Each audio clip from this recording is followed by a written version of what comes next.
comemoração da Semana do Psicólogo, né? Eu gostaria de dar uma notícia que só foi confirmada agora à noite, por isso que não tivemos condição de fazer uma grande divulgação dela, é que nós conseguimos que a TV comunitária, Canal 13, fizesse a retransmissão da teleconferência para Belo Horizonte, né? Então, além do auditório, né, aquelas pessoas que estiverem em TV a cabo terão a possibilidade de também assistir a teleconferência amanhã, de 9 às 12, pelo Canal 13. Tá? Além disso, nós temos salas em Belo Horizonte, na FUMEC e na Newton, não é? E que estão, de certa maneira, trabalhando em parceria conosco. Você falou o endereço da Embratel, do auditório, talvez... Tá. O nosso endereço aqui na Embratel é na Rua Espírito Santo, é um prédio azul entre a Coitacazes e Augusto de Lima. Eu não sei exatamente o número, mas é... 1000? Facílimo. Espírito Santo 1000. Então, se vocês também puderem divulgar essa informação, a teleconferência será transmitida também pelo Canal 13. Quando eu te interrompi, você estava querendo falar das salas da FUMEC. Sim, tem as salas da FUMEC e da Newton que também estariam com a possibilidade de nos receber, né? Nós fizemos contatos, os estudantes vão estar lá e com certeza teria espaço para que a gente também pudesse utilizar a sala. A nossa mesa redonda de hoje é o que é uma ONG. Nós vamos ter aqui presente como debatedor o Roberto Chateaubriand, que é conselheiro nosso, né, dessa gestão, e vamos ter como convidados a Elizabeth Vieira, né, Beth, colega de trabalho na AMAS, e o Clênio Argolo, né, e eu vou pedir o Milton, então, para assumir essa mesa e dar continuidade a esses trabalhos. Lembrando também que amanhã à noite nós estamos marcando um encontro lá no Raja Grill, a partir de 8h30 da noite, né, para a gente tomar uma cerveja junto, né? A gente nunca tem esse hábito, não tem um lugar de encontro. Nós resolvemos marcar um lugar de encontro para a gente tomar uma cerveja e conversar afiado amanhã, sexta-feira, dia do psicólogo. Tá bom? Milton. Boa noite. A ideia de utilizar a Semana do Psicólogo para montar essas mesas, a mesa que nós realizamos ontem sobre projetos sociais e hoje, que é uma ONG, é a tentativa de levar um pouco mais adiante esse slogan que vimos trabalhando nele, ou seja, psicólogo, psicologia, um compromisso social. Pensamos que ontem nós pudemos aqui, com muita satisfação, ter a casa cheia, uma oportunidade muito feliz para nós, também para as pessoas que estavam na mesa, de discutir que parece que esse talvez seja um gargalo da nossa formação. A possibilidade de criarmos estratégias de intervenção, de estarmos preparados para isso. Acho que foi muito importante para nós, inclusive, enquanto conselheiros, poder estar escutando um pouco daquilo que as pessoas estão vendo como sendo oportuno, contemporâneo, e que temos que envidar esforço nesse sentido, né? E as diversas telefonemas que recebemos hoje, solicitação do texto, saber como entra em contato com essas pessoas que estiveram aqui, nos leva a ver que parece que a gente está, de alguma forma, no caminho, né, daquilo que as pessoas estão buscando. Pois bem, hoje nós, de certa forma, dando continuidade ao trabalho de ontem, né, nós vamos trabalhar aqui com o Clênio, que é psicólogo, um trabalho desenvolvido através de ONGs junto a grupos e movimentos sociais. A Elizabeth Vieira, que é psicóloga social da AMAS e membro do Movimento Nacional de Meninos e Meninas de Rua. E o Roberto Chateaubriand, que é psicólogo do Hospital da Baleia, da Prefeitura de Belo Horizonte, do Hospital da Baleia pela Prefeitura de Belo Horizonte, presidente do GAPA, Grupo de Apoio e Prevenção à AIDS, e assessor técnico do Ministério da Saúde para a prevenção à AIDS em populações específicas. Eu convido os três para tomar da mesa, e Roberto, a Beth, o Glenn, né, para dar início de trabalho.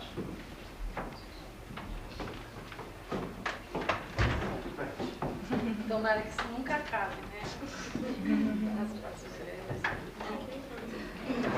É muito interessante que ontem, né, com a casa cheia, como elabora o projeto, e hoje com a casa cheia de pessoas também, com vontade de pensar junto como que trabalha juntos nestes projetos. Eu acho que a dificuldade ela existe, mas pensar algumas saídas também. Repensar um pouco o nosso lugar, o nosso papel junto a esses projetos, a esses programas de atendimento. E como que a gente poderia contribuir, eu acho que de uma forma mais efetiva, como psicólogos, essa tentativa, né, de uma mudança desse modelo social que exclui e marginaliza, né, as próprias pessoas da sociedade. A gente ontem tentou fazer discutir um pouquinho, conhecer, a gente não se conhecia. E eu acho que nosso aquecimento, a gente tanto ficou algumas vezes um pouco otimista, às vezes pessimistas, em repensar essa realidade social e o nosso papel, né, o nosso lugar dentro dessa realidade e a nossa contribuição. Eu achei interessante que eu pensei um pouquinho, outro dia eu estava lendo, não acabei não, então está mais ou menos. Como que surge a psicologia social, né? Na Europa, nos Estados Unidos, na América Latina. E a gente percebeu que na França havia uma crítica muito grande, que a psicologia social nos Estados Unidos, ela vem, ou ela se coloca, né, como de uma forma de reprodução mesmo, reprodutora dos interesses da classe dominante. Essa era a crítica que a França fazia aos Estados Unidos na utilização da psicologia social. Na Inglaterra, quando se repensou um pouco a psicologia social, o seu lugar, na Inglaterra havia uma crítica ao positivismo, que em nome da objetividade se perdia o ser humano. E a gente herdando da Venezuela e do Peru, que a psicologia começava, né, a psicologia social, junto aos trabalhos comunitários, junto a um modelo de atendimento à população, principalmente de baixa renda, um modelo alternativo, que seria uma forma da gente repensar aquele modelo excludente, que a gente conhecia principalmente na época da ditadura. E daí a gente vai tentar fazer uma reflexão e a gente se encontrar hoje. Será que a gente está mais no lado dos Estados Unidos, do lado dos Estados Unidos, né, reproduzindo ou favorecendo a reprodução dos interesses da classe dominante? Ou a gente começa a perder também o ser humano nesse nosso trabalho? Então eu acho que isso é só para a gente começar a pensar aonde a gente está. É interessante pensar que nessas últimas duas décadas, 80, a década de 80 e de 90, o surgimento de ONGs, e aqui elas vêm até, sabe, junto com o Estado, repensar um modelo diferente. Várias ONGs surgiram, muitos de nós trabalhamos nelas, e hoje a gente pensa a sobrevivência das ONGs e o papel do Estado, que era o que a gente conversava ontem, e a gente, e o mercado. A gente vê que o mercado é tão evidente que ontem, na elaboração de projetos, a gente tem um interesse muito grande, mas na hora de repensar a gente dentro desse mercado, dentro dessas ONGs, dentro de um modelo de parceria, com o surgimento aí dos conselhos, da assistência social, do direito da criança e do adolescente, de uma forma, de uma tentativa, né, de um trabalho conjunto, integrado, como que a gente está diante desse momento, que é uma evolução, obviamente, a gente sentar junto com o governo para elaborar e executar propostas de atendimento, mas também a gente, as ONGs, competindo muitas vezes para buscar o recurso ou recursos para os seus financiamentos com o mesmo financiador. Será que a gente tem condições de falar que as não governamentais hoje estão integradas para sentarem junto com o governo, para elaborar propostas, para avaliar uma política, para elaborar uma política de atendimento que realmente garanta a cidadania, sendo que há já de início essa fragilidade, né, das ONGs em se manterem, sobreviverem e buscarem no mercado, né, recursos para tal, e principalmente para a qualidade do atendimento. E eu confesso que eu vivo um pouco como vocês dessa trajetória, principalmente na década de 80 e 90, e a gente não tem muito tempo para pensar. O que a gente está lá? O que a gente está pensando? Será que é um furo do mercado de trabalho, desemprego? Os projetos hoje levam em consideração que devem existir técnicos da psicologia, do direito, do serviço social, educadores, de forma geral, que têm o objetivo de cumprir uma proposta. Então, eu acho que a gente precisa pensar de que forma a gente chega a ter um projeto, nós profissionais da psicologia, e como que a gente atua na prática.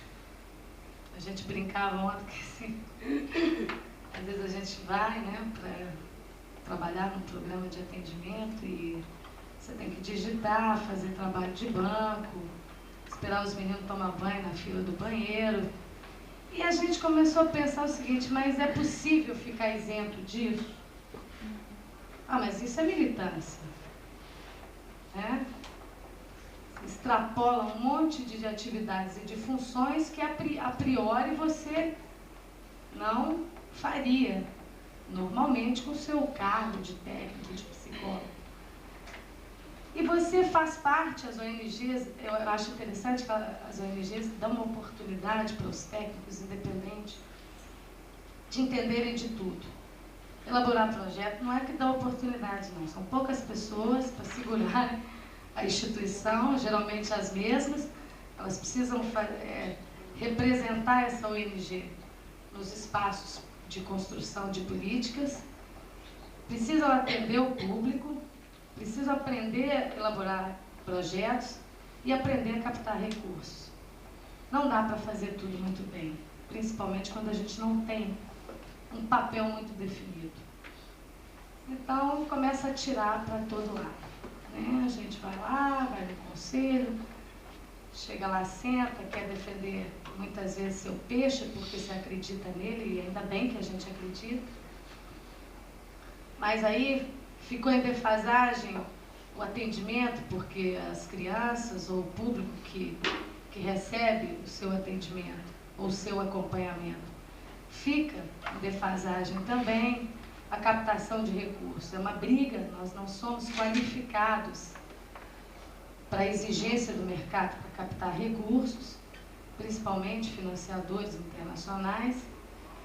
Não sabemos prestar conta, mas acreditando que sabemos trabalhar, pelo menos pensando que sabemos trabalhar. E, nesse momento, como é que a gente pensa que a contribuição da ciência, da psicologia, pode furar esse bloqueio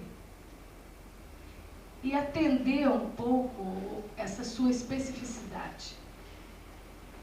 né? Que junto com outros profissionais, obviamente, não se pensa hoje no trabalho, em projetos sociais, que não seja uma equipe multiprofissional. Mas que dificuldade! Uma disputa de poder que a gente vive dia a dia. O psicólogo faz bem isso.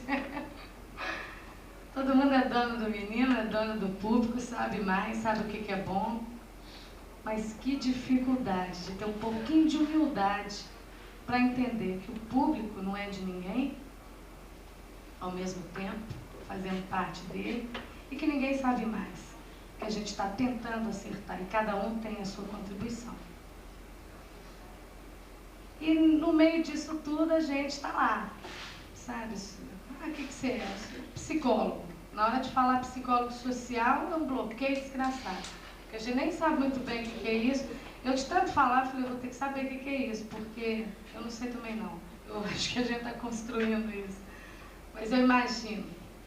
E eu comecei a ficar envaidecida, porque no início, quando a gente falava, ousava falar psicólogo social, mas não é clínico, não. Ah, você nunca teve consultório, deu errado. Ah, não, porque tinha um projeto, um programa de atendimento, que de repente não tinha nada para fazer, me inscrevi nele. Então, não é bem assim. Eu acho que a gente precisa pensar mesmo a nossa contribuição enquanto psicólogo nesse cenário social. Não precisa, pode ser clínico, pode ser social, o nome não interessa, mas eu acho que a gente já carrega alguma responsabilidade de ampliar um pouco mais o nosso universo. É fantástico o consultório, mas a vida não é só o consultório, né? Então, e hoje a gente vive dentro do consultório as consequências da nossa organização, da nossa violência, da nossa exclusão, do desemprego. Então a gente tem que realmente sair do consultório. E pensa, né? Esse trabalho que a gente vem fazendo, tem um monte de gente aqui, né, que a gente já trabalhou junto. Como que a gente poderia, hoje, pensar? A gente reproduz esses interesses da classe dominante? A gente realmente é o interlocutor do público, das pessoas que a gente trabalha, que a gente acompanha? A gente tem capacidade, condições de colaborar na elaboração de políticas públicas? A gente tem condições, dentro de uma organização ou dentro de um projeto, de fazer o nosso trabalho sem levar em consideração tudo que existe em volta para a manutenção do trabalho, que é recurso, que é um monte de atividades e ações que você tem que desempenhar, sim. Mas a gente ontem pensou um pouquinho, isso é militância e o profissional, e a contribuição da psicologia. A gente não tem feito uma reflexão crítica desse cenário no nosso dia a dia, porque o emprego está difícil, porque a concorrência é grande, não só por isso, gente, porque o mercado é difícil, porque as ONGs estão com dificuldade de sobrevivência, e porque a gente tem vontade de fazer alguma coisa, só acho que a gente está desarticulado e desorganizado. Se nós, psicólogos, começar a repensar o nosso lugar, a nossa contribuição e o nosso limite, eu acho que a gente vai ter um pouco de humildade para começar a tentar pensar uma equipe multiprofissional. Porque a gente vai ainda ter que pensar muita coisa, passar por muita coisa para conseguir pelo menos sentar e ver que a situação é a mesma para todos e que a gente precisa também das outras contribuições. Eu acho que é mais ou menos isso, a gente poderia deixar para o debate. Eu não gosto muito de falar o que faz, o que aconteceu. Temos experiências fantásticas, trabalhamos nas comunidades, sempre trabalhamos com população de risco, meninos de rua, famílias em situação de risco. E eu me perguntava, quando a gente tinha oportunidade de ouvir um pouco dessa realidade, o que eu faço com isso? Porque na minha instituição, ou nas minhas instituições, o tempo das reuniões era tomado quase por inteiro para não as questões do dia a dia do trabalho, da sobrevivência, de projetos, de recursos, e os tititi de prestação de conta. E muitas vezes a gente não tinha espaço para refletir sobre a prática. Eu acho que da última vez que a gente atuou num programa, que era um programa piloto de combate ao trabalho infantil, a gente teve um pouquinho de maturidade e sistematizamos a prática.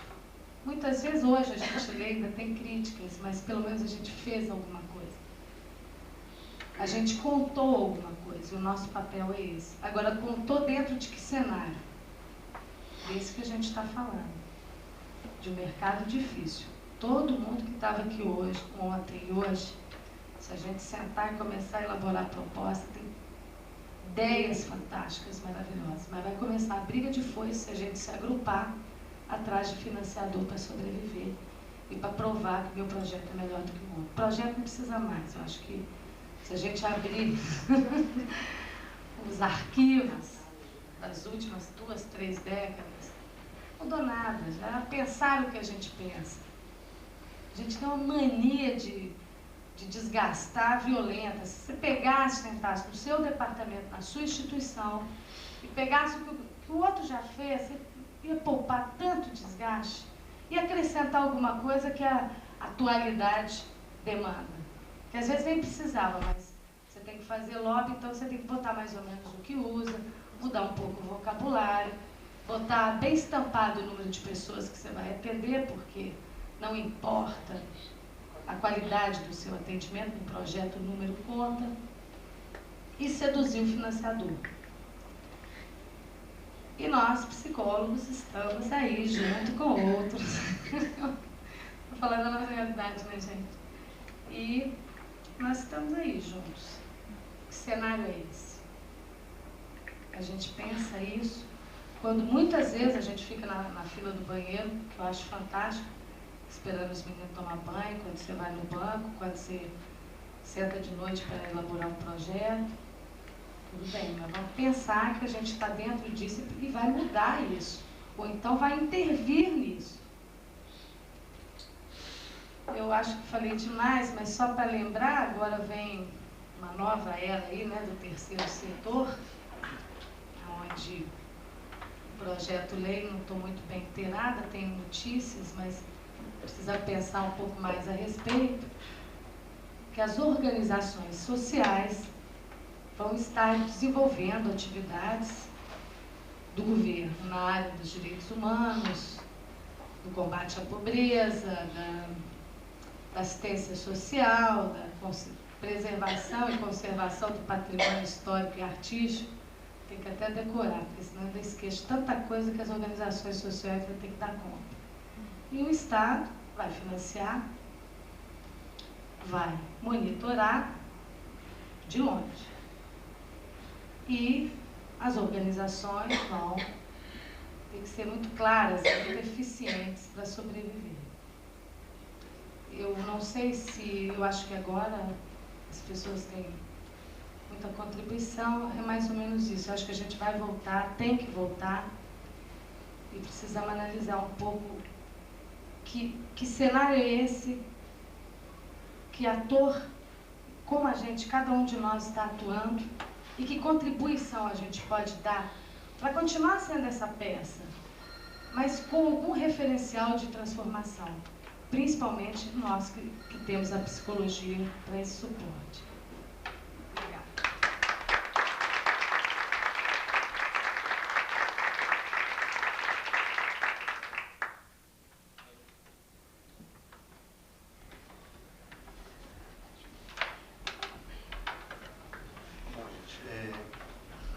A gente está assistindo um cenário social aí, né, onde a população que historicamente vem sentindo mais os efeitos dos processos, dos modelos econômicos, mais uma vez está se vendo, né, sofrendo os impactos mais intensos dessa nova condição social, né, o cenário de mutação da sociedade hoje, as transformações no mundo do trabalho, né, a condição das cidades hoje, o crescimento caótico, né, a ocupação urbana, a questão ambiental, ela tem os impactos, quem sofre os maiores impactos desse processo todo tem sido historicamente, e hoje, mais do que nunca, essa população mais empobrecida e que está participando, quer dizer, os efeitos, os impactos que recaem sobre essa população empobrecida estão diretamente relacionados com a perda de poder e influência desses setores da população na discussão desses modelos,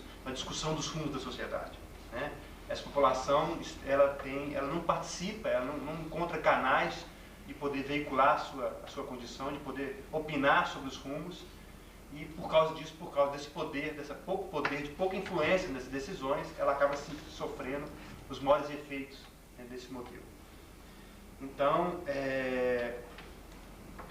nesse quadro social, a gente vê repercussões em várias áreas. A exclusão social, ela tem inúmeras facetas, né? A gente pode pensar nas comunidades periféricas, como que essas facetas da exclusão se dão, desde o acesso a serviços, a questão do lazer, as condições de trabalho, né? As condições de moradia. Quer dizer, a exclusão ela tem um retrato muito intenso, né? E é nesse cenário, né, de sofrimento muito grande, de muitos problemas, é que muitas entidades estão atuando hoje, né, e vêm atuando, né, nesse cenário onde o Estado deixa de atuar, onde o Estado se omite, né, muitas vezes também onde o Estado não tem condições de atuar. Essas entidades, essas organizações têm exercido seu papel, não só organizações, mas também pessoas físicas, pessoas que estão, né, preocupadas e que, mesmo não vinculadas, né, organicamente a nenhuma entidades, estão tentando desenvolver trabalhos muito interessantes nessas comunidades, junto a essas populações que estão excluídas desse processo. Então, essas ONGs, esse leque de ONGs que atuam em várias frentes, quer dizer, em vários leques de atuação, temáticas de atuação, ONGs que atuam com relação à sexualidade, com questão da educação, questão da saúde, questão do lazer, da cultura, a questão da oportunidade de trabalho, geração de renda, tem um leque de atuação, mas parece que, apesar dessa diversidade de atuação, você tem dois marcos, dois princípios fundamentais, que eu acho que todas elas trazem consigo. Quer dizer, favorecer a organização popular, favorecer a participação, o protagonismo dessa população, que ela possa se inserir, que ela possa participar das instâncias de debate, que ela possa expressar a sua opinião, que ela possa dizer, né, do que ela vive, e que ela possa oferecer, que ela possa propor alternativas para essa condição, né? Então eu acho que um grande desafio para as ONGs é contribuir para essa organização popular, né? Isso é uma tarefa que, por mais que seja diversa o leque de atuações dessas organizações, esse papel não tem como abrir mão, né? Quer dizer, como alargar o espaço dessa população, desse popular, né, na sociedade, como fazer com que essas pessoas que historicamente estão excluídas possam participar desse debate. Eu acho que esse é um grande desafio que talvez unifique todas as entidades, todas as grandes organizações, né, que estão hoje atuando nesse cenário. E, ao mesmo tempo, como contrapor a uma lógica, né, como contrapor a essa ideia de que o neoliberalismo é inexorável, está imperado, né, é inevitável, então cabe à sociedade, às populações se adaptar a ele, se conformar a ele. Quer dizer, também contrapor essa lógica que estão querendo nos impor, né? Quer dizer, a essa lógica que isso é inevitável, que não tem como sair disso. Quer dizer, também é um outro desafio para todas as instituições, né? Na medida que todas as instituições sentem como que esse processo de modelo econômico afeta, né, nas suas temáticas, nos seus âmbitos de atuação, cabe também a gente criar alternativas de contrapor esse modelo. Então são desafios muito grandes, muito amplos, e que as ONGs são um dos atores, né, um dos atores importantes nesse cenário. Não cabe a ela exclusivamente oferecer alternativas, né, de novos modelos. Ela é um ator que historicamente vem atuando muito próximo das bases dessa população, tem uma condição especial de estar, né, colocando esse discurso na roda, mas não é o ator exclusivo, né, não é o ator responsável por apresentar alternativas. Ela tem que contribuir para articular, né, talvez enfatizar a importância da articulação entre esses diferentes atores, para tentar pensar alternativas nesse modelo que a gente está vendo é insustentável, né? O cenário, né, não dá mais para a gente acreditar, que não dá para fazer muita emenda mais, né? A gente tem que pensar coisas novas. E estão surgindo muitas experiências que estão apontando soluções interessantes. E nesse cenário, né, particularmente das ONGs, inúmeros trabalhadores, né, inúmeros profissionais têm atuado, e entre eles o psicólogo. Né? E igual a Beth bem colocou aí, quer dizer, não é muito claro, pelo menos a experiência, assim, a experiência de trabalho que eu tive, muitas vezes não se é contratado, dentro do nosso cenário de atuação, percebemos que existe um lugar que é para o profissional psicólogo, então vamos buscar no mercado um psicólogo que vai atuar nas nossas ONGs. Eu tenho percebido que busca-se um profissional que está implicado com essa atuação, que tem uma experiência de atuação junto a essa educação popular, então os setores populares, e quando ele é psicólogo, uma coisa que o Roberto colocou bem ontem, quer dizer, é um plus a mais, né? Uma coisa a mais que favorece esse trabalho. Né? Muitas vezes é visto assim.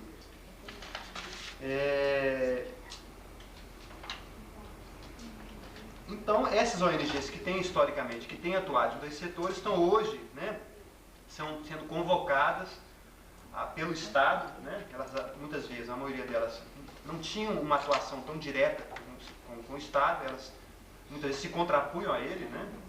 Criticavam o modelo como o Estado se organizava, como implementava suas políticas, enfatizando que o Estado não ouvia os setores populares, não participava, né?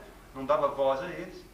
E agora esses setores estão sendo convocados por esse mesmo Estado, né? Claro que, né, não dá para falar o Estado como uma coisa só, tem várias políticas, vários atores que hoje ocupam o Estado, que são mais comprometidos com esses setores, né? E são esses atores que estão mais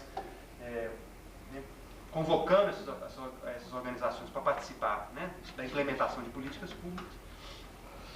Mas tem questões aí, não é tão simples assim que eu acho.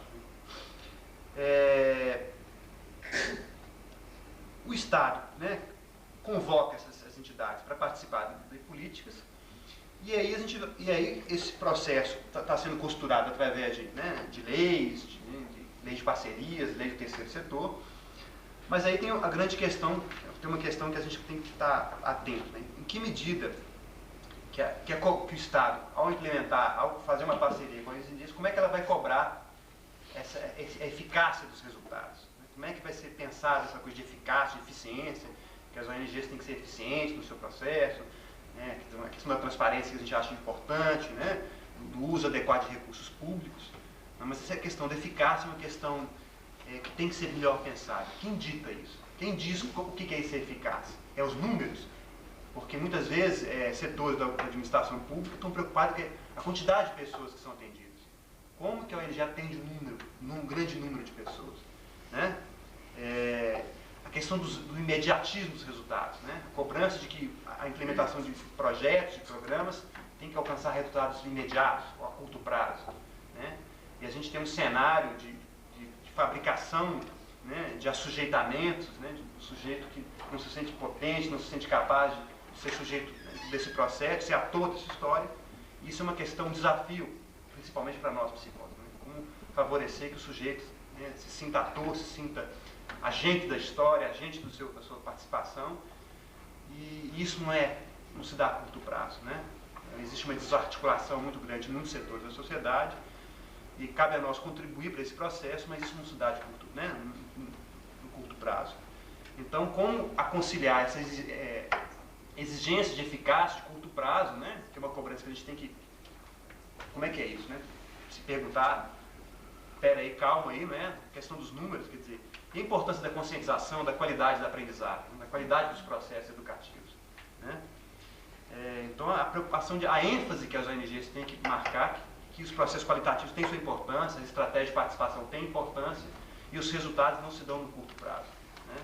Então, os programas eles têm um processo de maturação e de resultados, e a gente tem que saber expressar isso, saber convencer, saber argumentar com isso, né? Junto a esse setor público. Né? Quer dizer, uma visão tecnocrática, né? Meio despolitizada dos processos. Né? Então, a gente tem que estar... muitas ONGs que vivem as condições que estão próximas da base sabem a dificuldade, né, de implementar programas e que tenham resultados, né, eficientes, qualitativos, que possam ser apropriados. Né, uma coisa que a Mabel falou ontem, quer dizer, que não sejam ondas, né, que se faz um programa, que a pessoa rapidamente existe um boom, né? E de repente se perde, né? A questão dos processos educativos, processos ambientais, quer dizer, que essas questões que são importantes hoje serem pensadas por um conjunto da sociedade sejam realmente apropriadas por ela e vivenciadas cotidianamente, permanentemente no cotidiano. Né?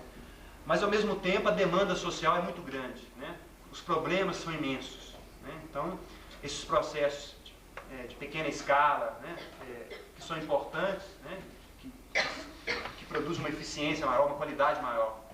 Né? Os resultados são melhores quando são menores, quando tem um grupo mais reduzido de pessoas envolvidas, mas ao mesmo tempo a demanda é muito grande. Né? Então, como conciliar essa demanda muito grande, a necessidade de ampliar um pouco esse universo, de minimizar os problemas, de tentar inverter essa lógica que a gente está assistindo, sem perder a qualidade, né? Sem perder a apropriação, a permanência dos resultados. Né? Então é um desafio, né? Como conciliar essas duas coisas. E aí a gente está vendo a importância de sistematização dessas experiências, né? Como que as experiências precisam ser organizadas, precisam ser pensadas, precisam ser registradas de diferentes formas para que possam servir de referências para outras instituições, para outros, né? Para projetos, para novas propostas. E a partir dessa sistematização a gente tem condições de vislumbrar uma atuação mais multidisciplinar, né? À medida que você sistematiza, tem condição de identificar, olha, está faltando profissionais nessa área, a gente vê que isso aqui, né, não está tão legal, né? Quando você sistematiza, quando você organiza a sua atuação, você tem condição de vislumbrar melhor, né, onde que precisa de mais profissionais, que profissionais são esses. À medida que não existe essa sistematização e existe uma tendência, né, de frente a tanta demanda, de a gente cair uma coisa que o obreiro, né, de ser tarefeiro, quer dizer, fazer, é tanta coisa por fazer, são tantos por fazer, que às vezes, muitas vezes, das entidades que a gente atua, a gente negligencia ou adia esse processo de reflexão, de sistematização. Né? Então, cabe a nós estar muito atento a esse processo, né? De ter um tempo para refletir, de um tempo para sistematizar, e que a gente, nessas parcerias com o poder público, seja capaz de marcar a importância disso. Olha, tem que ter tempo para planejar, tem que ter tempo para sistematizar, tem que ter tempo para refletir, e o profissional tem que ter condição para fazer isso. Né? Ter condições mesmo, em vários níveis, condições de tempo, condições de supervisão, de assessoria, condições de comprar recursos materiais para isso, livros, bibliografias, né?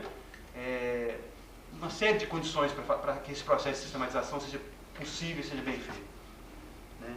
E que isso, que muitas vezes, muitas entidades também precisam entender isso melhor. Né? Nem sempre as entidades estão com essa compreensão da importância da sistematização, dessa reflexão.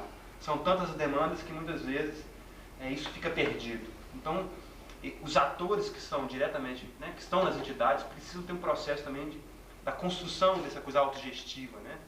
Quer dizer, tem que participar mesmo de elencar pontos fundamentais que a entidade não pode abrir mão, e o tempo todo os diferentes atores estão falando, gente, nós estamos perdendo isso aqui.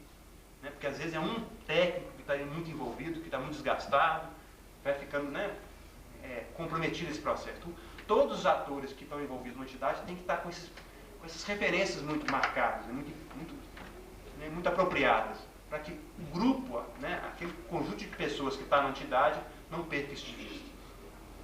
E, ao mesmo tempo, a importância de que essas entidades que atuam, né, procurem se articular melhor, né, para ter ações mais integradas, ações que não se sobrepõem umas às outras, e, ao mesmo tempo, pensar como é que é isso, né, a questão dos recursos que são limitados, como é que essas entidades que estão batalhando por uma mesma lógica, por uma mesma mudança social, que estão preocupadas com esse cenário, vão reproduzir entre elas uma lógica que elas querem combater fora. Quer dizer, a competição, né, a desarticulação, o individualismo entre entidades. Quer dizer, como é que é isso? Nós somos entidades que estão preocupadas em reverter esse quadro, e ao mesmo tempo, entre a gente repete, reproduz isso. Quer dizer, agora, como conciliar isso com a necessidade de recursos, né? Quer dizer, então, já existem tentativas de articular ONGs para criar um fundo, né? Uma forma comum de arrecadar recursos, identificando quais são os projetos mais imediatos, mais emergentes. Quer dizer, são coisas para serem pensadas, não tem nada pronto ainda. E, ao mesmo tempo, é uma coisa que talvez,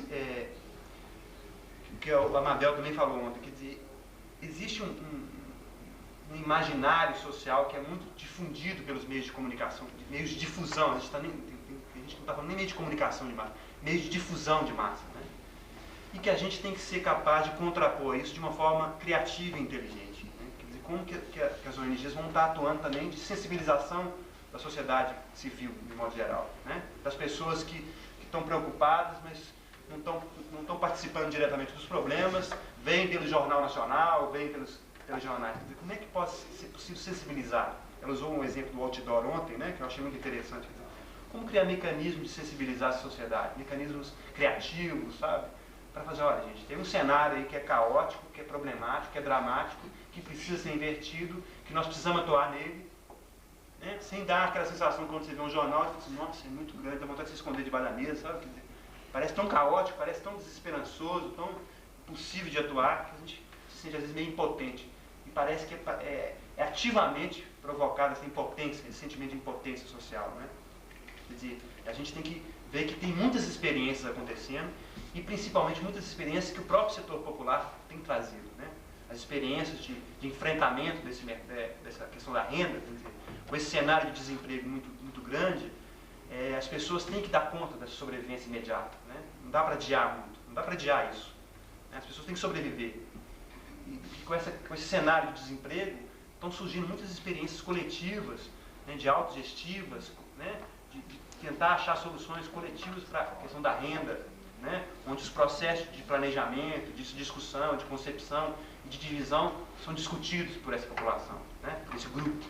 Quer dizer, como que essas experiências estão sendo também, estão sobrevivendo, estão vingando, né? E como que a gente pode beber dela, como que a gente pode aprender com elas, né? Como que é importante a gente estar entendendo como é que esses grupos coletivos estão se organizando, estão resolvendo os seus problemas, para que essas experiências também possam ser difundidas, possam ser partilhadas com outros setores da sociedade, né? Com outros setores populares, ONGs que sistematizem um pouco essas experiências para poder estar fomentando o debate, fomentando, né, novas alternativas diante desse cenário, né? Então, a importância de criar fóruns, né, de criar espaços de discussão dessas experiências, trazer pessoas que estão ligadas a esses setores, para falar sobre como é que eles estão resolvendo, para a gente aprender com eles. A gente tem muito que aprender, né? Eu acho que a gente tem muito que ouvir, tem muito que escutar, como é que eles estão enfrentando essa história, como é que essa questão da solidariedade, que é um conceito que está muito aí colocado, que a gente não sabe muito bem precisar o que é, como é que ele está acontecendo, né, dentro dessa experiência. Então eu acho que assim, para começar, para colocar uma questão na roda, eu acho que começar o debate, né? E como que dentro das organizações, como é que estão sendo as condições, eu acho que é uma coisa que talvez fosse legal falar, como é que estão sendo as condições para esses técnicos, esses agentes sociais que estão trabalhando também? Como é que são as condições de trabalho, né? Como é que tem uma concepção, às vezes, no presente, você trabalha com excluídos, você trabalha com miseráveis, você trabalha com pobre, então suas condições de trabalho não precisam ser muito, né? Tem que ser pobre, não precisa ser muita coisa, não, sabe? Que é muito difundida, e a gente até acaba meio concordando com isso, a gente fica meio culpado de ter na nossa entidade um equipamento, né, adequado, quer dizer, será que nós estamos trabalhando com esse setor popular, nós temos, sabe, quer dizer... Estamos tentando muito, né? Estamos tentando muito, quer dizer, como é que é isso? Também é uma discussão interessante também para pensar, né? Como é que a gente precisa ser criativo para poder favorecer essa transformação, né? Como é que é isso? Então, nós também, como agente social, muitas vezes vemos assim, mas eu tenho que... aquela coisa militante que extrapola, que abdica da sua vida pessoal para contribuir para esse cenário, né? Quer dizer, eu acho que todo mundo que está trabalhando, que está atuando nesse cenário, tem algum tipo de implicação com isso, né? Quer dizer, historicamente, por história de vida, por história de experiências, se implicou com essa realidade, está disposto a atuar. Mas muitas vezes a gente atua com perdas significativas para a nossa vida também. Né? Como é que é isso? Como é que uma organização gesta esse processo para não comprometer, né, a vida, né, dessas pessoas? Porque muitos trabalhos sociais é final de semana, é à noite, né? Como é que é isso também? Como é que o trabalhador, como é que o agente social tem espaço para discutir essas angústias, essas dificuldades, esses impasses que o tempo todo ele está vivenciando no cotidiano, né? Quais são os espaços para ele poder falar um pouco dessas dificuldades, dessas angústias, de não saber como agir, de não saber como atuar. Então é outra coisa, eu acho que a gente está debatendo aí. Acho que é isso aí.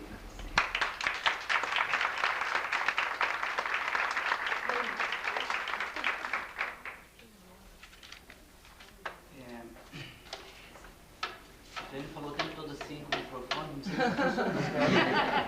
sei se precisa.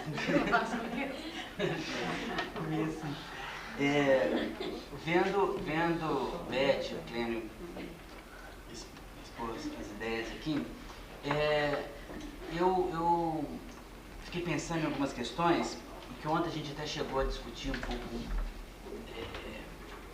rapidamente, mas pelo visto deu para vocês verem que a gente tem muito mais perguntas do que respostas, né? Mas a pergunta primeira da mesa, né, que é uma ONG, eu acho que é importante a gente tentar dar não dar uma definição, né, mas talvez tentar indagar que história é essa, sobretudo agora, com o que a Beth estava falando, ela deu uma citada aí na lei que vai regular o terceiro setor no Brasil, né, recém-sancionada pelo Presidente da República, agora em março de 99. Ontem a gente estava discutindo e falando, eu tinha dito, tanto para a Beth como para a Clênia, que, na minha opinião, uma ONG, ela não deveria, de maneira alguma, ser pensada enquanto uma organização que vai atuar na fratura do Estado, ou seja, ele não seria o lugar onde por vocação, essa organização deveria estar atuando, né? A não ser que ela acabe por assumir que vamos trabalhar onde o governo é omisso, né?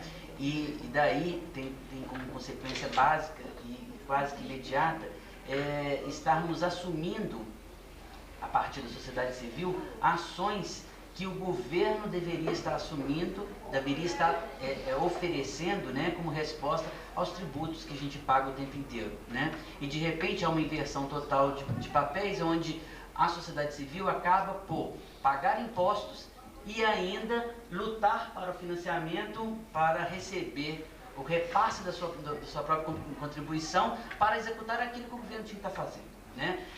Então eu fico pensando que talvez a função básica da ONG deveria ser estar atuando onde o governo não pode ir, né? Ou seja, agir naquele lugar onde, seja lá estruturalmente, seja lá por conformação social, não se cabe a regulação do Estado, né? E aí, nesse sentido, o Estado ele poderia estar entrando aí, sem dúvida alguma, como um financiador, uma vez que poderia ser ponto de política pública, ele atuar a partir de outros atores sociais, onde ele não dá conta, né? Oferecendo uma ampliação dos serviços que ele poderia estar oferecendo, mas não diretamente, uma vez que ele não dá conta de fazer isso, né? E a primeira questão que apareceu ontem foi, mas aonde que onde o governo não poderia, onde o Estado não poderia estar atuando, né? Para a gente poder pensar nisso. E a gente começou a elencar, de uma certa maneira, aonde as ONGs estariam atuando hoje, né? E foi muito interessante que hoje, pegando a lei do terceiro setor, a gente vai ver isso com bastante clareza. As ONGs acabam atuando exatamente em todas as esferas onde o poder público deveria estar atuando de fato, né? E o que acontece em última instância é uma sobreposição de trabalhos, de projetos e de ações, né? E muitas vezes estabelecendo uma relação extremamente perversa com a sociedade civil, né? E que a gente tem que começar a questionar esse papel nosso enquanto sociedade civil organizada, né? Será que a gente está aqui para executar, né? Ou a gente está aqui para propor e executar algumas ações, mas que estão fora dessa esfera governamental, né? Se a gente for pensar, a gente tem aí ONGs que trabalham com educação, ONGs que trabalham com saúde, meio ambiente, preservação de cultura, etc, etc, etc. E que se a gente pudesse pensar num modelo de políticas públicas ideal, a gente veria que seria todas as ações que um governo poderia estar fazendo, mas a gente não faz por quê? O governo está fazendo por quê? Há uma retração desse Estado, né, que vai diminuindo e vai retirando cada vez mais a sua atuação nesse em termos de políticas públicas, vai criando um vácuo, necessidade surge, a sociedade civil pula na frente, porque tem que cumprir, porque não pode ficar sem, né? E entra num ciclo vicioso extremamente perverso, porque num determinado momento, quando a gente assusta, a gente está reproduzindo de tal maneira o que o Estado está fazendo, né? E eu vejo isso na ONG onde eu trabalho, né? Lá existe uma discussão poderosa acerca da questão da distribuição de cesta básica, né? Que é um horror, é um saco sem fundo, né? E a gente fala assim, qual que é o nosso papel? Seria de distribuir cesta básica ou discutir a questão do emprego, né? Que eu acho que aí a gente começa a estar se apropriando desse lugar que seria vocacionalmente destinado à ONG, né? Seria de provocar uma certa discussão e de fazer aí sim uma fratura na lógica e não atuar na fratura do Estado, né? Eu acho que a gente deveria estar pensando numa inversão disso, né? Sob pena da gente já ter a resposta que a Beth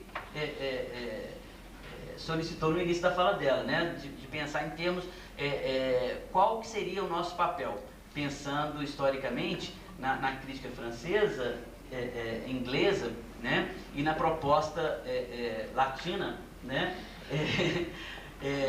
E aí eu fico pensando, ontem eu brinquei provocando essa questão, brinquei falando que se estivermos realmente comprometidos com a transformação social, né, nessa lógica que se instala hoje, está impressa hoje no nosso trabalho,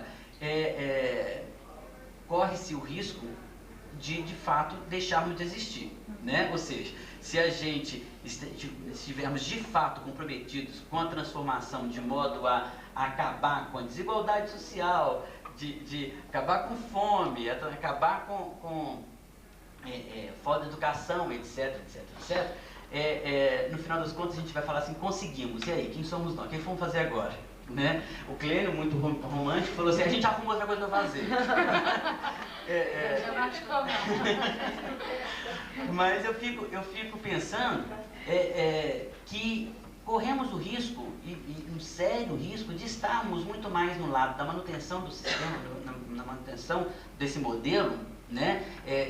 No momento em que falta comida, a gente dá cesta básica, falta remédio, a gente dá remédio, falta educação, a gente monta salas alternativas de escola, falta acesso à cultura, lazer, a gente monta espaços alternativos na sociedade civil, né, para suprir isso, e de repente o que a gente está fazendo? A gente simplesmente está mantendo exatamente aquilo que a gente combate o tempo inteiro. Né? E eu acho que a gente tem que, no mínimo, começar a refletir a respeito disso, né?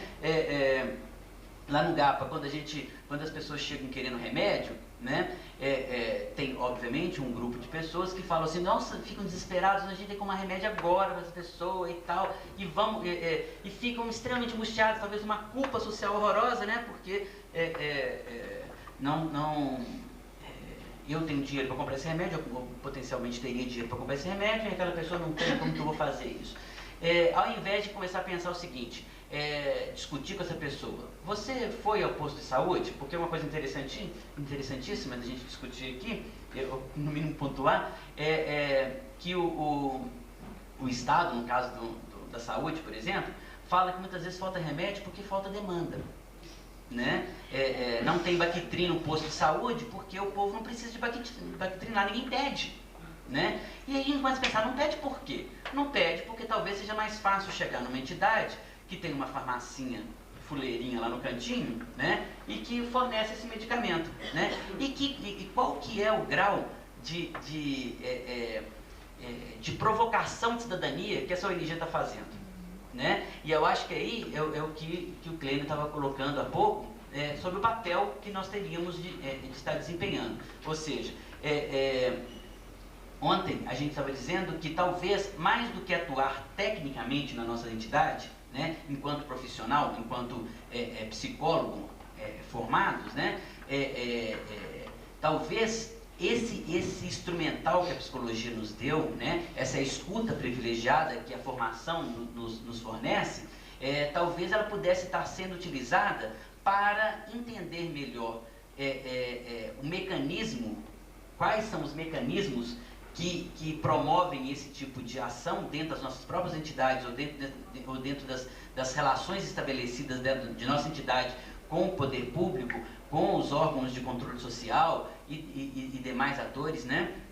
De modo a de fato transformar, fazendo com que esse mundo seja melhor para você viver, né? Talvez esse seja o grande papel do psicólogo. O Clênio estava dizendo sobre o cenário que hoje se encontra para se pensar no trabalho social, né? Nessa população empobrecida, impactada pela desigualdade, pela exclusão, e eu fico pensando do nosso papel, sim, né? Enquanto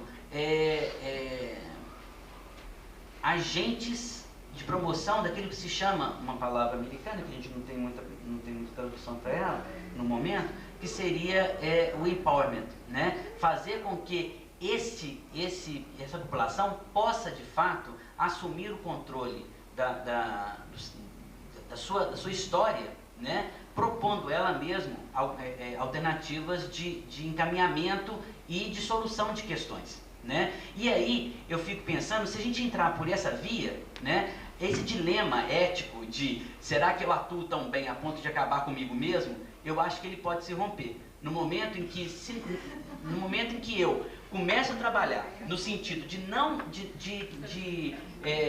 pensar a minha ação não como uma ação que substitua o governo ou que faça oposição a ele, que a lógica da oposição pressupõe ora você, ora eu, né? A oposição é alguma coisa dessa ordem.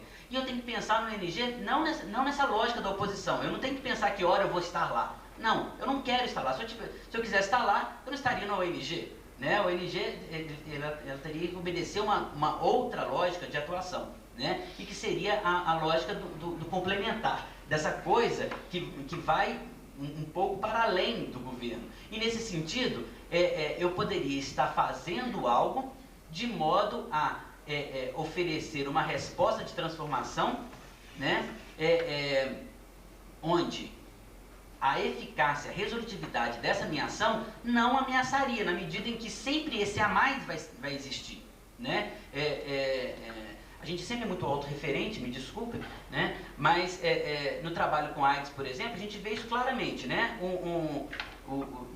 Hoje lá no GAP a gente estava discutindo sobre a questão do projeto Buddy, que está sendo implementado aqui para uma ONG de Belo Horizonte, que é o Viver, e que ele é impensável a ser trabalhado em nível governamental, né? Que não sei se vocês conhecem, ele é um projeto onde se faz um monitoramento, um acompanhamento muito de perto do sujeito debilitado, né? Quem assistiu o filme Meu Querido Companheiro já viu isso, né? Ou seja, é uma pessoa que está acompanhando o sujeito ali, que vai tá ajudando a fazer uma compra, a ir ao banco, a lavar uma roupa, enfim, fazer qualquer outra coisa que a pessoa possa não estar fazendo, né?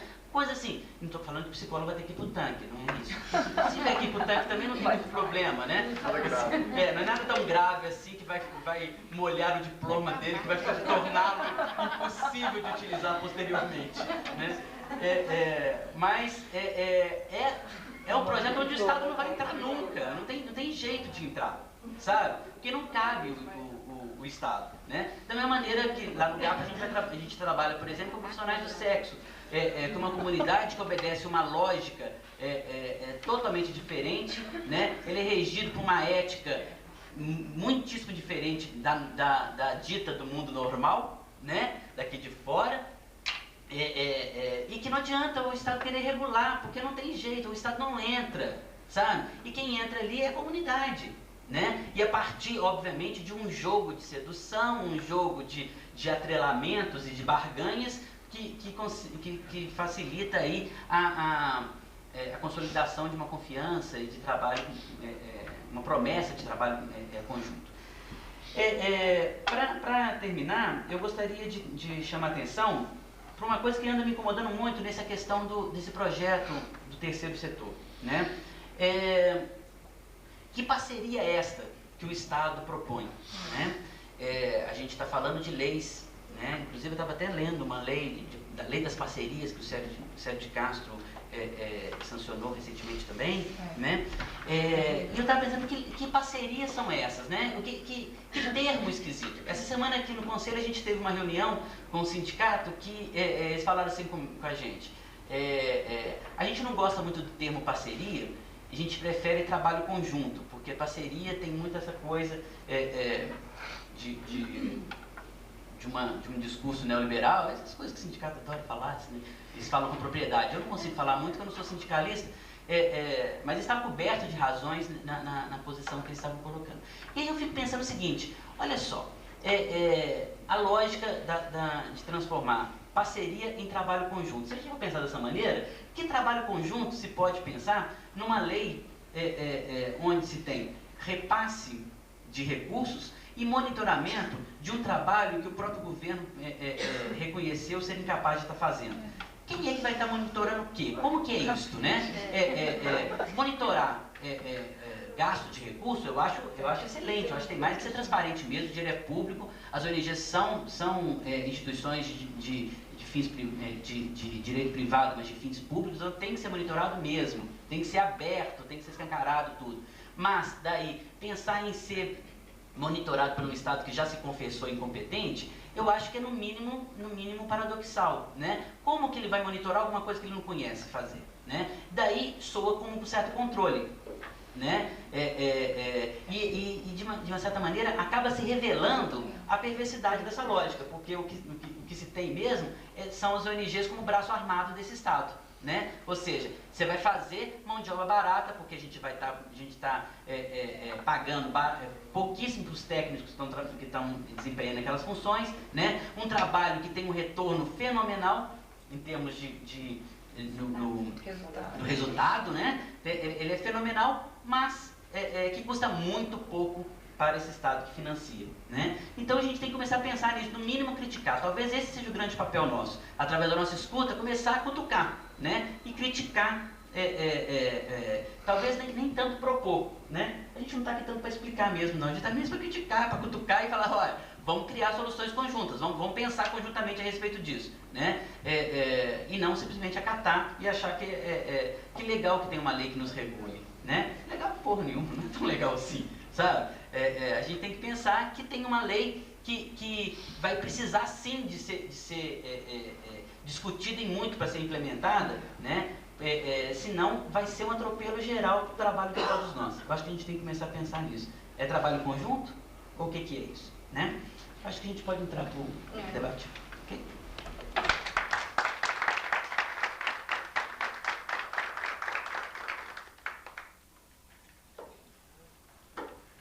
Bem, chegou a informação que amanhã o canal 15 da TV Universitária também está transmitindo o programa.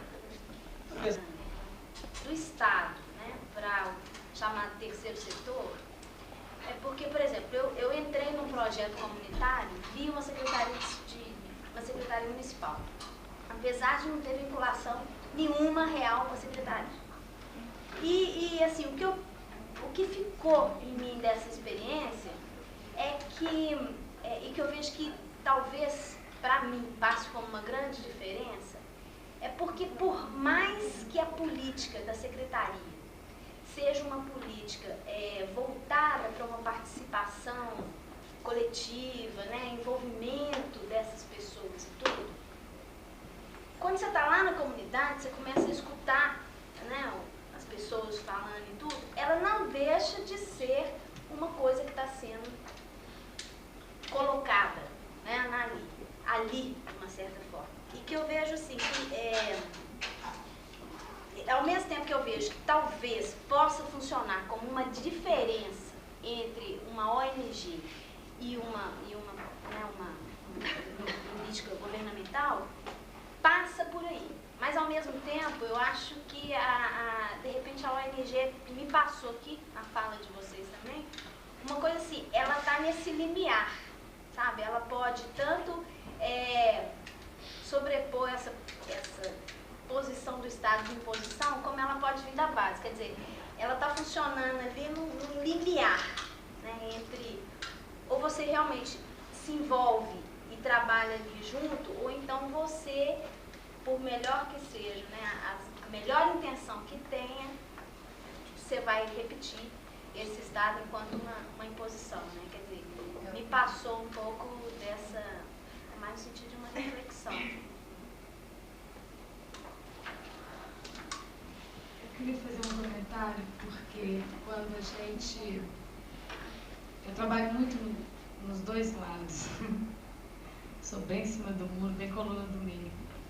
Porque eu acho que a gente reconhece a importância dos dois, todos nós, né? A influência de um e de outro.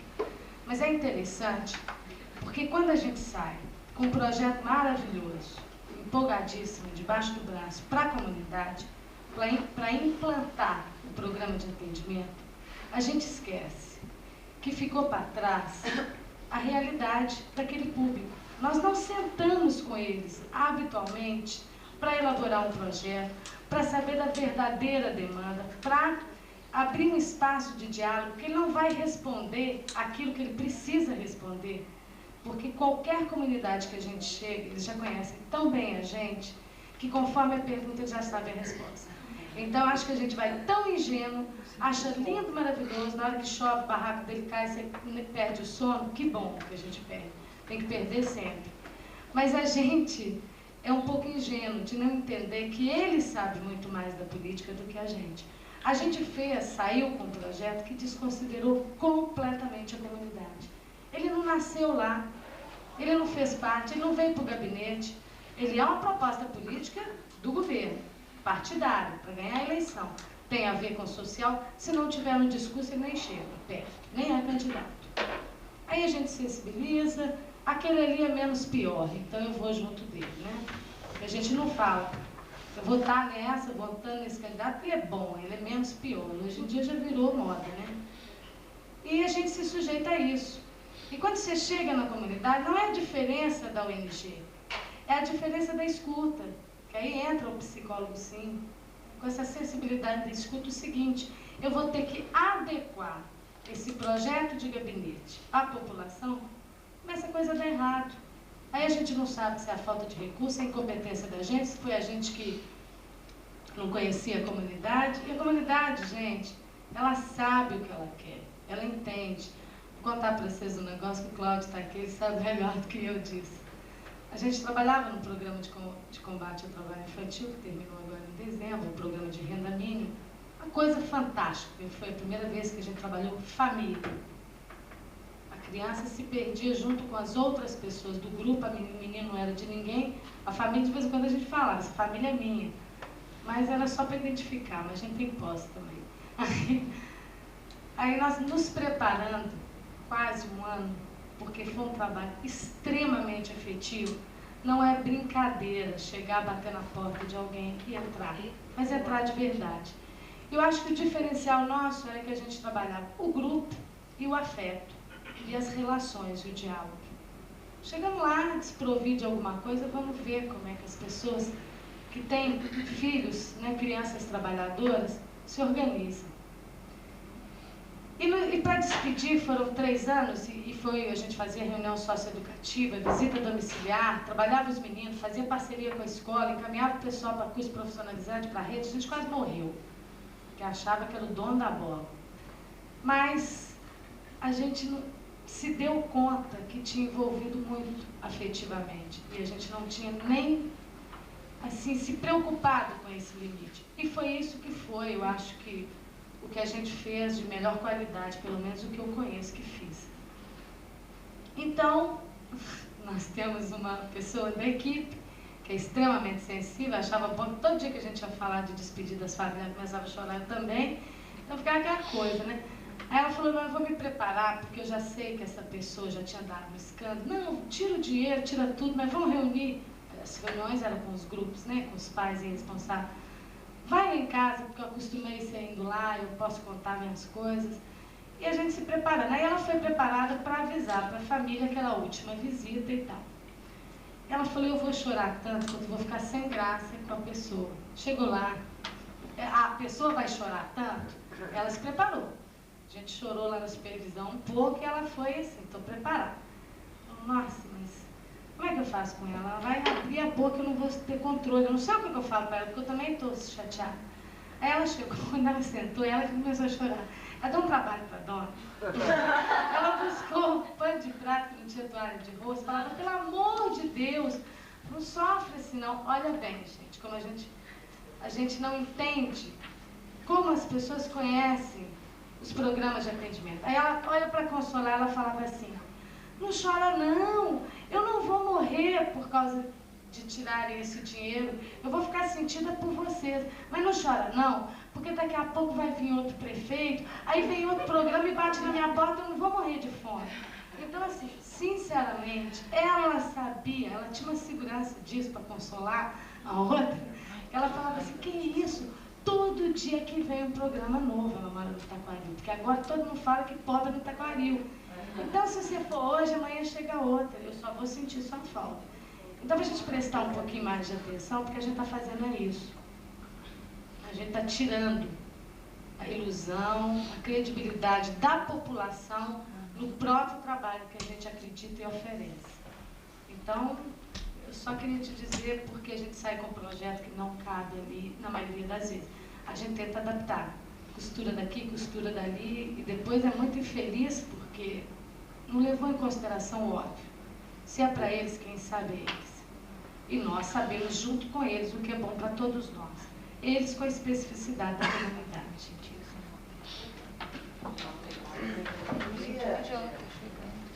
Acho que uma das coisas mais importantes que eu vi aqui, que eu trabalho numa ONG também, sou um técnico nessa ONG, e eu ouvi os três, achei super interessante, assim, como que deu para sintetizar toda essa problemática que a gente, no isolamento, enquanto técnico, sente, né? Então, por exemplo, ela falou sobre a sobrevivência, né, assim, da ONG, que nessa hora todos somos chamados, né, para pensar, ó, não tem dinheiro, o que vai fazer, ou então para criar um projeto ou uma metodologia, né? Por exemplo, essas questões a gente não discute no cotidiano.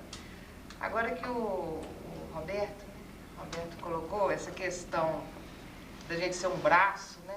Isso é muito forte, porque o que está ocorrendo hoje é exatamente isso, porque a ONG é só aquele, onde é que se agiliza, né? Aquilo que o governo não tem, que é essa agilidade, né? De estar executando a sua obrigação, né? Social, as ONGs têm. Então, elas são usadas para executar, né? Esse serviço. E falou também dessa questão dessa supervisão, né, do governo, né? Como é que ele vai supervisionar aquilo que ele não dá conta? Então, acaba sendo, o que ocorre de fato é essa fiscalização, né? Está funcionando e tal, é um fiscal, que deveria ser outra coisa, né? Deveria ter um nível de troca, né, entre as duas instituições aí, né? Eu coloquei outra coisa, me desculpa.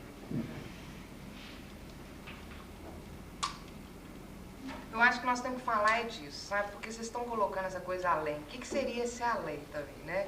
Que é igual aquilo, todo mundo sabe falar o que é humano, o que não é humano, mas o que é humano é muito difícil da gente estar falando, né? Então, assim, o que é esse além, né? Que a gente teria que fazer? Onde é que é esse? Eu não estou entendendo esse além. Como é que vocês visualizam isso? Não, além da obrigação do governo, né? Por exemplo, o governo tem uma obrigação. E o que está ocorrendo é que hoje as ONGs estão cumprindo esse papel que é do governo. Ou seja, não está caindo naquilo que você colocou, da gente estar realmente propondo uma ação inovadora ou algo que vai além dessa obrigação do governo. Nós estamos simplesmente executando aquilo que é do governo, né? As ONGs. Eu fico pensando que esse além, ele diz respeito a essa provocação de cidadania mesmo, sabe? Ou seja, no momento em que eu consigo fazer com que a comunidade, que a Beth também falou, que sabe do que está precisando, né? Consiga, se a gente consegue, através do nosso instrumental técnico, dar condições para que ela possa, de fato, fazer valer aquilo que ela está querendo, né? Ou seja, transformar essa demanda em uma questão de fato respondível, né? E no sentido de falar assim, eu estou levantando essa questão e quero resposta porque isso e aquilo outro, né? Um exemplo disso são as propagandas do governo. Tem coisa mais irritante do que a gente escutar uma propaganda e falar que o governo dá remédio de graça. Ué, que graça é essa, sabe? Não dá remédio de graça não, né? Ele tá transformando o imposto que a gente pagou, né, naquilo que a população está precisando. Né? Então não tem nada de graça nessa história não, é pra gente morrer de graça mesmo, morrer de rir dessa história. Mas não, no momento que a gente começa a discutir com a população, quais seriam os mecanismos possíveis para que ela possa estar se colocando enquanto sujeito frente a esse governo, frente a esse Estado, né? Eu acho que esse é o a mais que a gente está fazendo.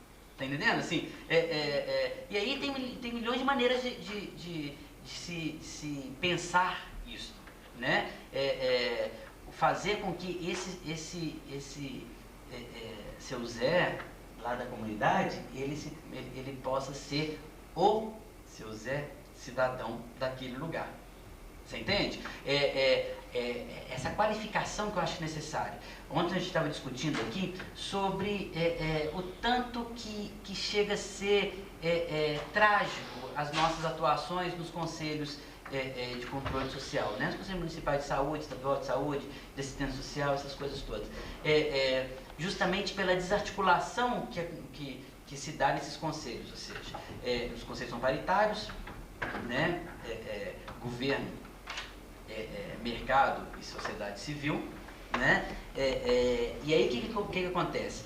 O governo chega totalmente articulado com proposta X, né? A sociedade civil chega totalmente desarticulada, cada um com seu problema e com a sua questão a ser defendida, né? Sem levar em consideração a possibilidade de cooptação, na medida em que, se eu, como o Beth estava dizendo ontem, né? Se eu defender o projeto,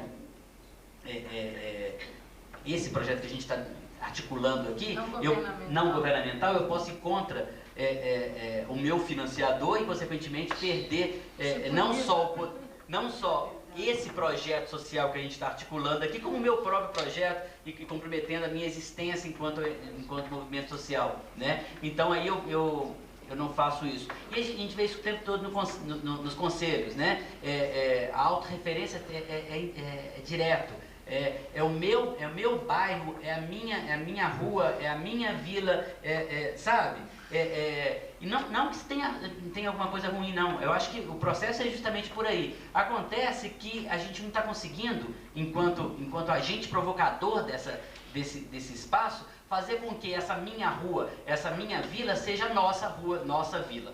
Você entende? Eu acho que esse é uma a mais que a gente tem precisando provocar, né? E talvez a gente, com o nosso instrumental psi, a gente possa fazer isso, com essa escuta que a gente possui, né?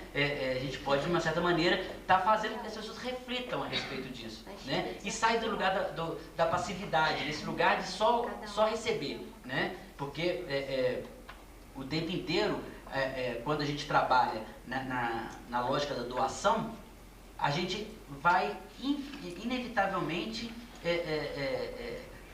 fortalecer esse lugar do assistencialismo mesmo, do tempo, da passividade, onde está sempre esperando do outro a resolução de um problema que é meu, né? E não provocando nesse sujeito uma ação que ele possa estar coletivamente transformando em realidade, né? Eu acredito que esse talvez seja o mais que a gente tem. Fácil? De maneira alguma, isso é complicado. Vai perguntar para mim como que faz? Também não vou responder, não, que eu também não sei. né? Mas eu acho que é possível. Eu até pensei, por exemplo, que no caso que o governo também tem essa ideia, né? Assim, se você for pegar as ideias, ele quer a questão da cidadania, né? É uma proposta. O que é o diferencial, né? Sair do discurso para a prática, porque a gente tem oportunidade nas bases, na comunidade, de vivenciar essa prática. Agora, eu acho que é isso mesmo, quando ele fala trabalho conjunto e parceria, eu acho que a gente precisa, essas duas palavras, eu acho que já trazem alguma coisa diferente para a gente. Porque seria conjunto. Não uma postura de que eu te financio, porque ele faz um repasse, que é uma obrigação de ser feita, e te fiscalizo. E por isso você fica numa condição, a ONG, de submissão. Não é isso. Vamos lá ouvir. Porque vai ser bom para nós dois. Vai ser bom para a gente. Nós estamos trabalhando junto. Eu não sou o governo. Isso que eu falei, eu sento lá, sento aqui, mas eu estou o tempo todo convidando, vamos com a gente. Porque às vezes o que eu fico falando parece radicalismo que eu estou defendendo, mas a minha obrigação é de ser interlocutor do que eu estou ouvindo lá. Ele não vai sentar aqui. Eu nunca vi um seminário, nunca vi. Já fui a alguns, bastante, de criança, de adolescente, de família, de população, que eles tivessem assento na mesa falando deles. É capaz, assim, dali do encontro de técnicos, a gente elaborar diretrizes, a gente oficializar e nortear uma política. Mas eu falo assim, vai sentar o pessoal na mesa, não? A gente, quando brigava lá o lançamento do programa, do livro, eu falava, quem tem que falar do programa de família são as famílias. Nós vamos sentar lá o quê? Fazer o quê? Até se fala da falta deles. É. Então nós não temos hábito, você está entendendo? Porque é bonitinho botar as mesmas pessoas.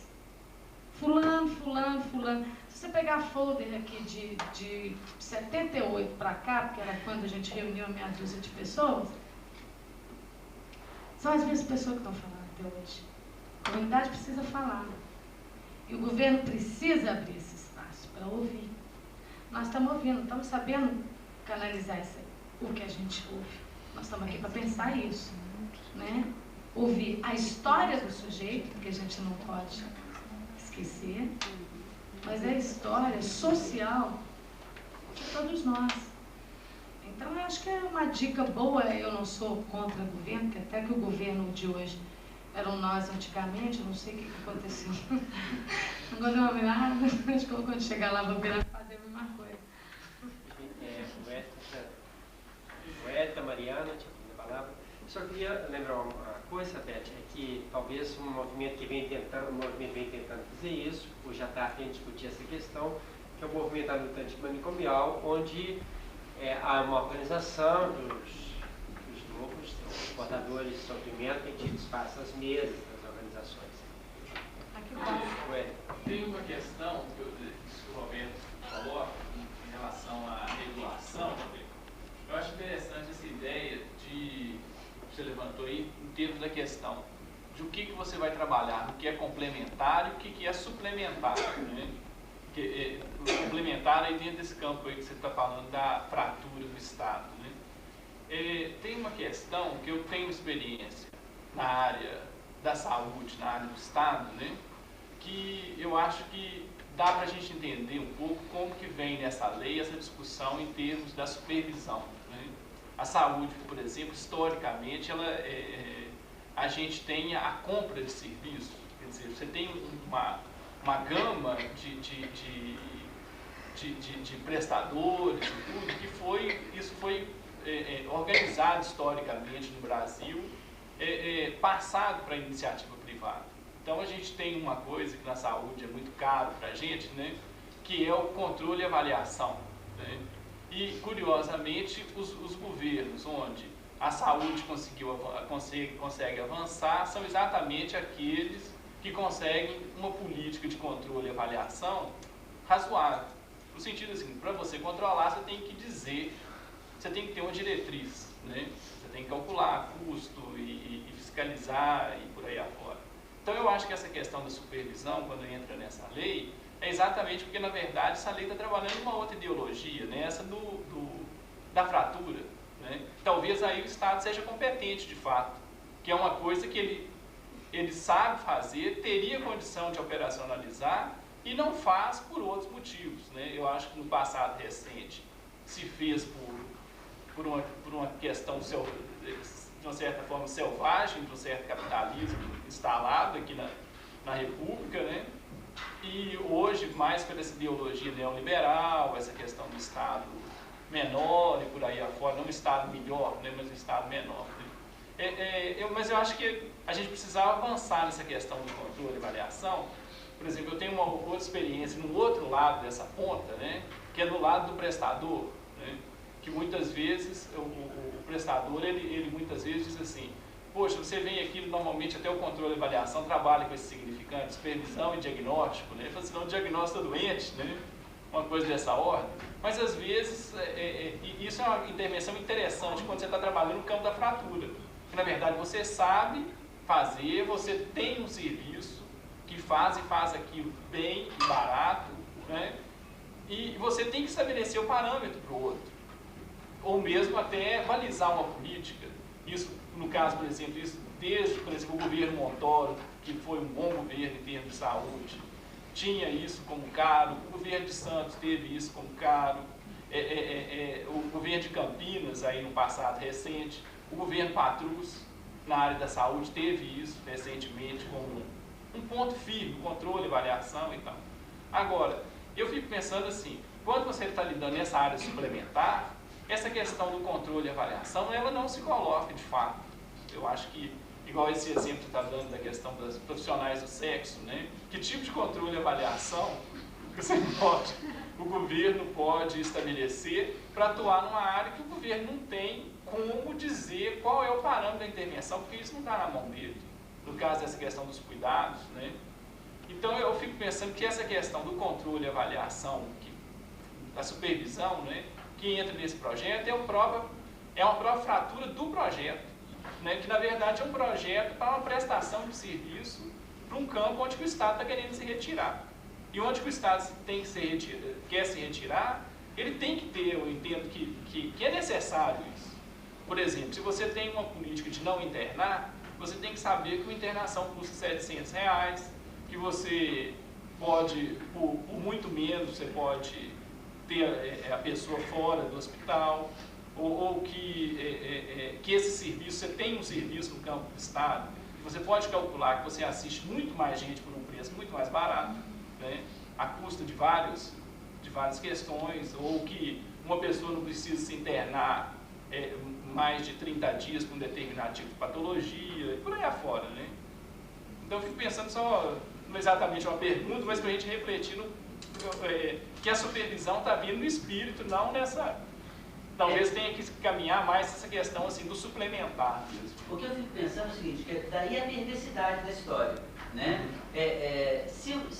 Por que então que a gente se submete a essa lógica, sabendo que o governo pode fiscalizar e monitorar alguma coisa que ele tem capacidade de estar fazendo? Eu acho que de uma certa maneira a gente está pervertendo essa parceria, né? Ou seja, está assumindo de fato que o Estado tem que ser mínimo e que a gente tem que estar fazendo, né? E daí é uma coisa meio que louca na minha cabeça, né?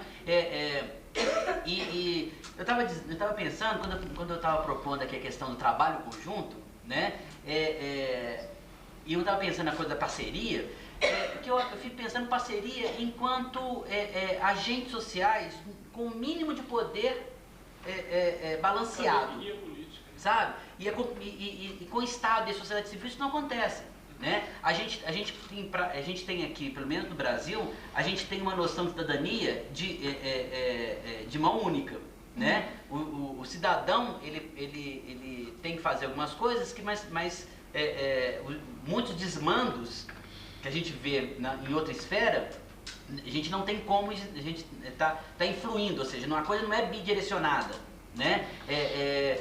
E aí eu fico pensando, que parceria é essa? Parceria para mim seria naquele espaço de troca onde esse lugar ele vai ser construído a dois, né? Ou a várias mãos, né? Assim, por assim dizer. Nessa lógica do suplementar, eu fico pensando que por que não? Eu não estou falando da independência, sabe? Independência ou morte, nessa coisa assim, temos que fazer sozinhos. Não, não estou falando disso não. Mas por que não estar construindo esse espaço coletivo onde haja a escuta de um lado do saber instituído e de um outro saber, né, que possa estar formando uma coreografia mais interessante, né, visando uma resolutividade de trabalho, né? Por que o monitoramento tem que vir de lá? Por que tem que ser externo? Por que não pode ser alguma coisa que vem de encontro, sabe? Assim, eu com você, e a gente vai estar buscando juntos. Um coro, né? Por que não? Por que não fazer dessa maneira? Mas não é isso que o Estado está querendo. Não é isso que não é isso que propõe, né? Porque nessa hora esse saber comunitário não interessa. Não interessa de maneira alguma, sabe? Eu estava pensando aqui a partir de duas coisas. Primeiro, a Beth falou que o psicólogo não é chamado. Nesse contexto, o psicólogo se oferece. Eu peguei 3 eixos para desenvolver meu raciocínio. Um foi esse, que o psicólogo não é chamado, ele vem se oferecendo ao longo desse tempo, buscando essa inserção. A outra coisa que me chamou a atenção foi o Clênio, que disse acerca do que seria o eixo das ONGs, né, que seria o aspecto organizativo, que proporcionaria a possibilidade de uma organização, né? E aí eu penso a organização de quem? Dos excluídos, e o que significa excluído para mim, que é alguém que não é sujeito, né? Alguém que não tem a condição de sujeito nessa nossa sociedade. E pegando a fala do Roberto, a partir do momento em que eu acho que você deixou muito claro, Roberto, eu acho que você foi muito feliz em perceber que até então, na maioria das vezes, a gente vem trabalhando no âmbito da fratura, né? A fratura do Estado. Fico pensando que essa fratura não é aleatória. Eu acho que essa fratura foi uma fratura criada, né? E que o excluído é o produto dessa fratura. E eu acho que talvez aí eu possa pegar a história da psicologia, da inserção da psicologia na área de saúde. Eu acho que, de certa maneira, na medida que a gente se oferece, a gente vira a própria entidade filantrópica que é a que vem cobrir a fratura provocada pelo Estado, né? Que nos exclui como cidadãos. E eu acho que a gente vem fazendo um trabalho, né, no âmbito da psicologia, dos psicólogos. Eu acho que a gente vem fazendo um trabalho no sentido de que a gente seja um agente transformador, né? E o nosso campo de ação, eu acho que é exatamente tornar os excluídos sujeitos, sejam subjetividades individuais, sejam subjetividades coletivas, né?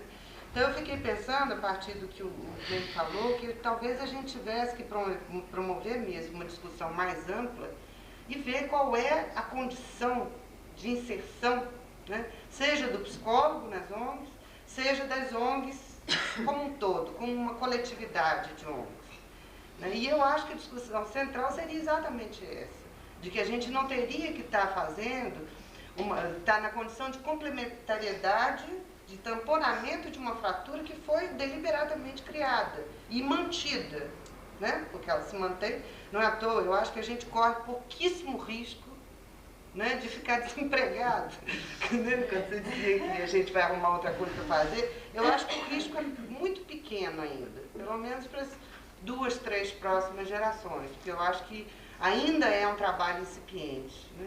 E se a gente pega o psicólogo eminentemente como um agente de transformação, né, e transformação entendido como a possibilidade de colaborar na organização desse coletivo para que ele se torne um sujeito, eu acho que a discussão primeira é entre nós, né, dos princípios que vão nortear, porque aí eu acho que quando o colega aqui fala da questão da supervisão, da questão do controle e avaliação, A gente tem que ter princípios mínimos, porque senão, obviamente, vai se tornar uma coisa policialesca. E mais, eu acho que o entendimento, primeiro, dessa função da ONG é que tem que estar muito claro e para todas, seja no âmbito da educação, da saúde, em qualquer terreno que a gente tiver que entrar. E talvez, assim, aqui entre nós, né, já que nós estamos na nossa casa, no nosso território, eu acho que a gente precisa discutir muito mais e promover esse tipo de discussão junto aos colegas. Porque eu acho que a entidade filantrópica é ela que está instituída, né? E eu acho que nesse primarismo, né? Porque nós temos pouco tempo, os psicólogos têm pouco tempo que estão aí no mercado, eu acho que na medida que ele é oferecido, né? Que a psicologia é dada, né? Eu acho que há pruridos mesmo, culpas, etc. Então corre com a cesta básica, corre com o Bactrim, entendeu? E nós temos que solucionar isso agora, né? E manter o outro lá com o bocão aberto à espera desse alimento constantemente, né? Então eu acho que o X, talvez, da questão seja essa organização maior entre ONGs, né? Que se tem princípios mais claros, aqui vem cada uma dessas coisas, e entre nós psicólogos, que na medida em que nós somos dados, né? Os psicólogos são dados de uma maneira, oferecidos de uma maneira geral, não necessariamente a gente tem que estar ocupando esse lugar neurótico e perverso da complementariedade, né? Porque se não se quebra esse círculo vicioso, que eu acho que é a nossa função de agente transformador, eu acho que realmente a gente vai perpetuar o modelo que está instituído, né? Três mãos levantadas e penso que a gente podia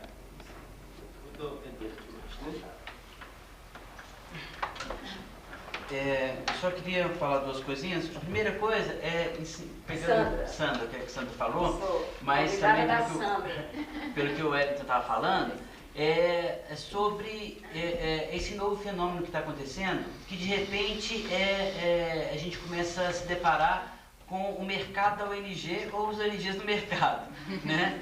Que a gente tem que começar a pensar nisso, né? Assim, a gente começa a ver aí uma série de serviços públicos se organizando em ONGs para receber fundos do próprio governo, que é uma coisa perversa, totalmente enlouquecida, isso não dá para entender, né? Eu acho que a gente tem que começar a questionar isso. E tem maior quantidade de ONGs são os deputados.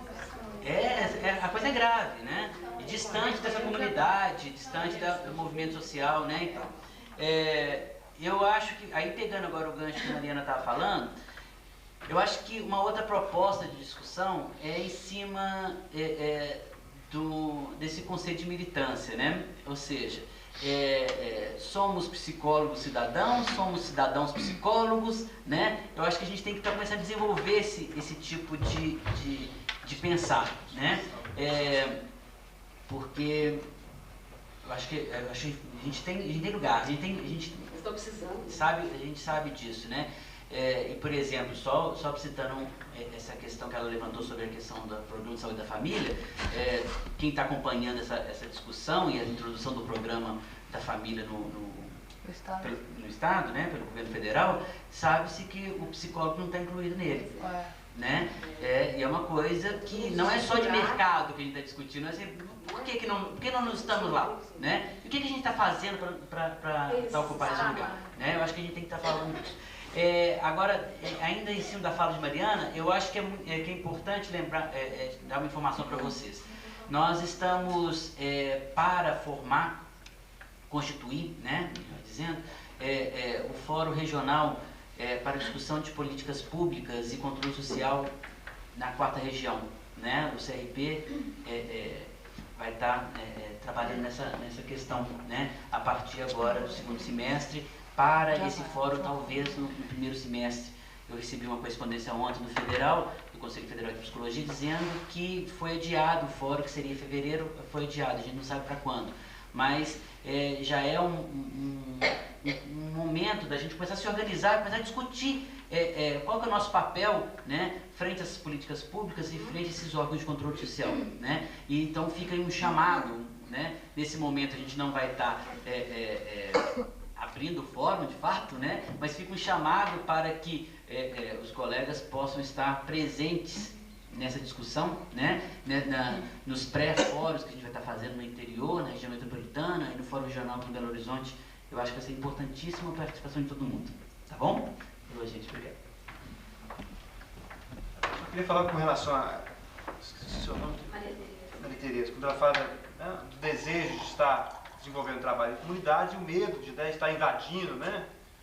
Eu acho o seguinte, tem muito trabalho para ser feito, né? Eu acho que tem muita coisa por fazer, que a contribuição do psicólogo seria muito importante. Tem muita gente que se inserindo sim, sabe? Participando, se envolvendo, se aproximando dessas comunidades e se envolvendo, né? E trabalhando junto com elas, né? Seja através de ONGs, seja de uma forma particular, né? Unindo pessoas interessadas sem estar organicamente vinculadas a nenhuma entidade, fazendo coisas muito interessantes, né? O que eu acho assim, e tem muita gente, tem muitas entidades e pessoas que atuam e é uma queixa muito grande, fala assim, tem muito pique, mas pouco fôlego. Começa e logo termina, logo acaba, né? A intervenção, ela tem um desejo, mas na hora que vê as dificuldades, carências, não está muito bem demarcado o que ela vai fazer, não sabe onde atua, são tantas coisas por fazer e acaba se perdendo nesse emaranhado e desiste. E também é uma queixa das comunidades. Quantas entidades, quantos grupos de pessoas que começam e não... Então elas têm um certo quê de desconfiança, assim. A gente fala, como é que é? Vai rolar mesmo? Vai acontecer um trabalho? Então, assim, a aproximação, estar próximo, possibilita construir trabalhos muito interessantes, né? E eu acho que não precisa ter esse medo. É só saber que são condições outras, né? Tem várias reflexões que tem que se fazer ao se fazer o trabalho, né? Que elementos que estão envolvidos, né? na sua disposição de trabalhar. E agora, uma coisa que eu acho interessante é sempre estar trabalhando, pelo menos assim, eu percebo assim, uma preocupação de estar contribuindo para esse protagonismo, né? Da sociedade, das populações. Que as pessoas se sintam sujeitos dessa história, participem das instâncias, ocupem seus lugares. Eu acho que qualquer atividade que você estiver desenvolvendo, qualquer profissional, eu não sou psicólogo, eu achava interessante que ele tivesse com essa preocupação, né? De estar instigando, né? De estar contribuindo para o debate, né? Dos modelos da sociedade, das formas como a sociedade se organiza, como que ele tem a importância dele estar participando desse debate, estar se aproximando de associações, de entidades ali, da própria comunidade, outros da sociedade, para contribuir para esse debate, né? Porque os espaços precisam ser aumentados, precisam ser ampliados, e ele tem um papel nisso. Então, acho que qualquer trabalho que você fizer, eu vejo como importante ter esse viés, está fazendo o seu trabalho, da forma como você imagina, do seu recorte, da sua maneira, mas está com isso em conta. Eu acho legal. Busco essa sustentabilidade para mim continuar o meu trabalho social. Eu percebo que tem uma força favorável toda vez que a gente vai começar uma atividade, tem uma força favorável e uma força contrária. Eu sempre acredito muito, eu já vou, sabe, é uma forma que eu tenho de trabalhar, entendendo que existe essa força contrária. E ela não é de hoje, né? É da própria essência humana, do nosso surgimento por aqui. Mas que existe, junto com essa força favorável, lacunas e vários caminhos, sabe, obscuros, que a gente precisa acreditar. Eu acho que é lá que a gente precisa estar o tempo todo atuando com essa força, acreditando que não é possível, né? Que a gente não vai conseguir ser um pouco mais humano, solidário, sabe?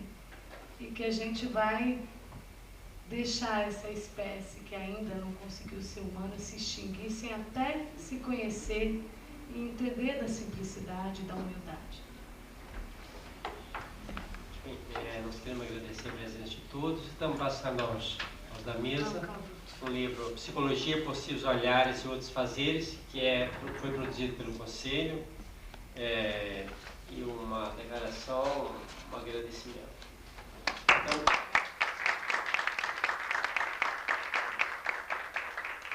lembrava.